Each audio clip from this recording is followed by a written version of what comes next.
EMS TV के सभी दर्शकों को सनत जैन का सादर नमस्कार। आज हम बात करेंगे माधवीपुरी बुच और लोकपाल की। एक नया मामला सामने आया है कि लोकपाल अजय माणिकराव खानविलकर ने सेबी प्रमुख के नाम पर एक नोटिस जारी किया है, जिसमें उन्हें हिंडनबर्ग और जो दूसरे आरोप उनके ऊपर लगे हैं उसके बारे में सफाई देते हुए एक एफिडेविट पेश करने के लिए कहा है। और ये एफिडेविट उनसे लोकायुक्त ने मांगा है। इस बात की जैसे ही जानकारी मीडिया को लगी, उसके बाद से यह कहा जाने लगा कि माधवीपुरी बुच को अब लोकपाल से क्लीन चिट मिलने जा रही है। और इस क्लीन चिट को लेकर पूरे बड़ा हड़कंप सा मच गया है।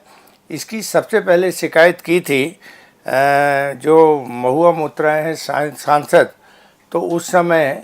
लोकपाल ने ये कह दिया था कि पर्याप्त सबूत नहीं है और पर्याप्त सबूत नहीं होने के कारण हम इस पर जांच नहीं कर सकते हैं। लेकिन एक एक करके 3 शिकायतें लोकपाल के पास हुई हैं और लोकपाल ने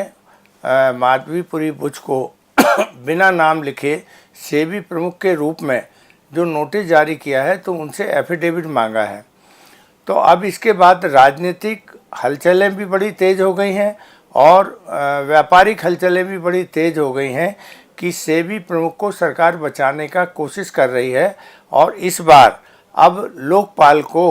आधार बनाकर और क्लीन चिट माधवीपुरी बुच को मिलेगी।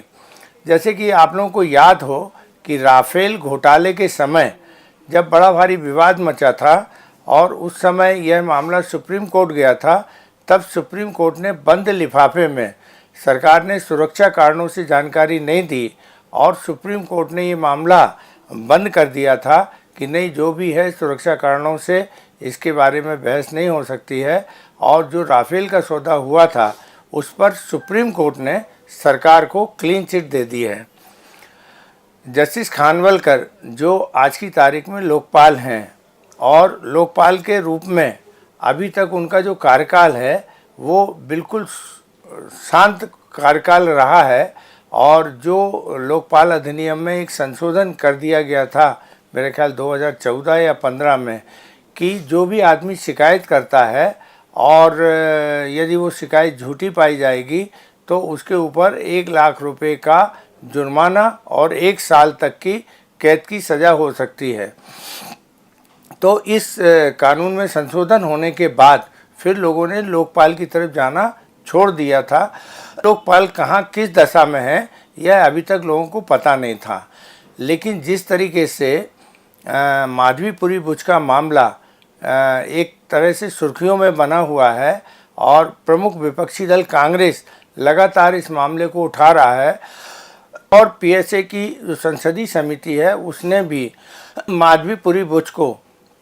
संसदीय समिति के पास पेश होने के लिए नोटिस जारी किया था। ऐसी स्थिति में अब ये इस बात के कयास लगाए जा रहे हैं कि सरकार ने माधवीपुरी बुच को बचाने के लिए लोकायुक्त के जरिए उन्हें नोटिस दिया है और इस नोटिस में वो अपना शपथ पत्र के माध्यम से जो जवाब देंगी उसी जवाब को आधार बनाकर लोकायुक्त से उन्हें क्लीन चिट मिल जाएगी। तो इस क्लीन चिट को मिलने के बाद फिर माधवीपुरी बुच को ना तो संसदीय समिति के सामने पेश होना पड़ेगा और ना ही कोई हाईकोर्ट और सुप्रीम कोर्ट, चूँकि ये मामला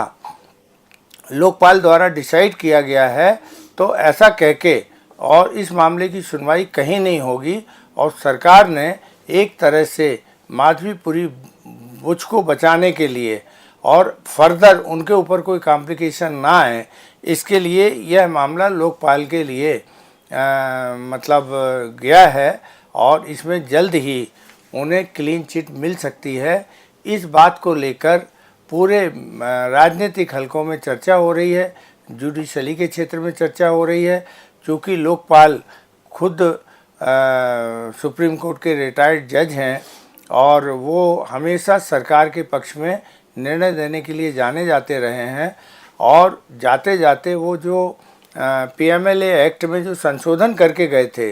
जिसके कारण विपक्षी दलों के नेताओं को काफ़ी लंबे समय तक जेल में रहना पड़ा, उस कारण भी खानविलकर साहब चर्चाओं में बने हुए थे। और अभी भी लोकपाल एक ऐसी संस्था थी जो अपने सो मोटू कोई काम नहीं कर रही थी और न किसी मामले में लोग वहाँ तक जा रहे थे। लेकिन एकाएक ये मामला लोकपाल के पास पहुँचने से लोगों को ये शंका हो रही है कि अब माधवीपुरी बुच को लोकपाल के जरिए क्लीन चिट देकर सरकार उन्हें बचाने जा रही है। अब इसमें कितना सही है कितना गलत है इस बात को तो नहीं कहा जा सकता है, लेकिन जिस तरीके की स्थिति आज न्यायपालिका की देखने को मिलती है कि वह सरकार के खिलाफ कोई निर्णय नहीं करती है, मामलों की जांच नहीं करती है, और लोकपाल को भी सो मोटू भी इस मामले की जांच करके ईडी या सीबीआई को दे देनी चाहिए थी, जो उन्होंने नहीं दी।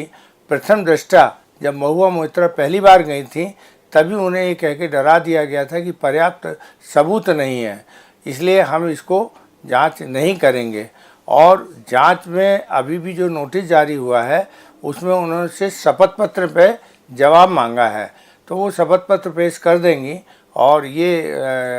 विधि विशेषज्ञ भी कह रहे हैं कि एक हिसाब से उन्हें अब लोकपाल के जरिए क्लीन चिट देने के लिए उन जो शपथ पत्र उनका आएगा उसी आधार पर उनको लोकपाल से क्लीन चिट मिल जाएगी और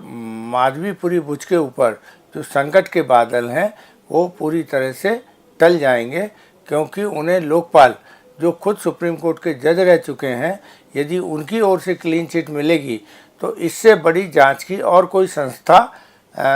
भारत में नहीं है। तो लोकपाल का गठन ही इसलिए हुआ था कि वो भ्रष्टाचार को रोकने और गड़बड़ियों को रोकने के लिए उसकी स्थापना हुई थी। और यदि उसने ही उनको क्लीन चिट दे दी है तो कोई भी हाई कोर्ट और कोई भी सुप्रीम कोर्ट फिर इस मामले में कोई संज्ञान नहीं लेगी। और याचिकाकर्ता यदि हाई कोर्ट और सुप्रीम कोर्ट का रुख भी करेंगे तो वहाँ से उन्हें कोई रेमेडी मिलेगी, ये वर्तमान स्थितियों को देखते हुए संभव नहीं है। तो ये माना जा रहा है कि लोकपाल जल्द ही माधवीपुरी बुच को क्लीन चिट देने जा रहा है। इस बात की अटकलें हैं, ये हम अपनी तरफ से नहीं कह रहे हैं, लेकिन ये बात बड़ी तेज़ी के साथ चर्चाओं में आ गई है। नमस्कार।